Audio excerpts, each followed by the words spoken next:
Бирократска калкулација, а не демократија, вака пратеничката од ЛДП Моника Зајкова го нарече постојниот изборен модел во обидот да ги убеди пратениците да го поддржат нејзиниот предлог за една изборна единица. Го достави предлогот веднаш откако премиерот од собраниската говорница изјави дека би поддржале прекројување на изборните единици, но доби поддршка само од 19 опозициски пратеници.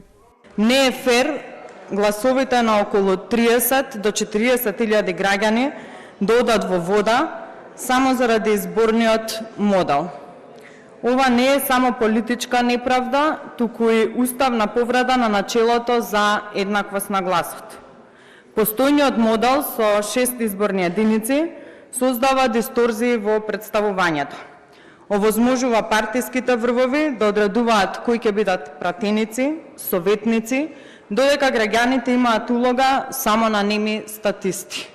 Сличен предлог по малите партии има и пред 4 години, но и тогаш беше одбиен. Премиерот и денеска го повтори ставот дека е за една изборна единица, но министерот за локална самоуправа денови изјави дека не очекува тоа и да се реализира пред локалните избори.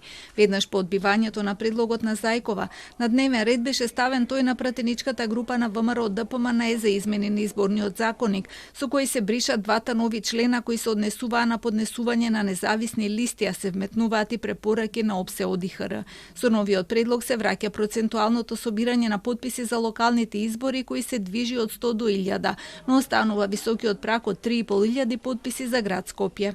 Со овој начин се дава фер шанса во согласност од големината на општината, во зависност од големината на општината, да се соберат одреден број на потписи кои што се потребни. И тоа во општини до 10.000 избирачи, најмалку 100 потписи од запишаните избирачи, во општини до 20.200 потписи, во општини до 30.300 потписи и се така скалесто до општини од над 90.000 избирачи, каде што има 1000 потписи запишани за избирачките изводи во избирачкиот список.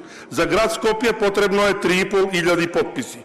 Предлогот следи откако Уставниот суд ги укина членовите 17 и 18 од изборниот законник со кои се крена прагот на потребните потписи за независни кандидати и листи на 1% од вкупно запишаните избирачи во изборната единица.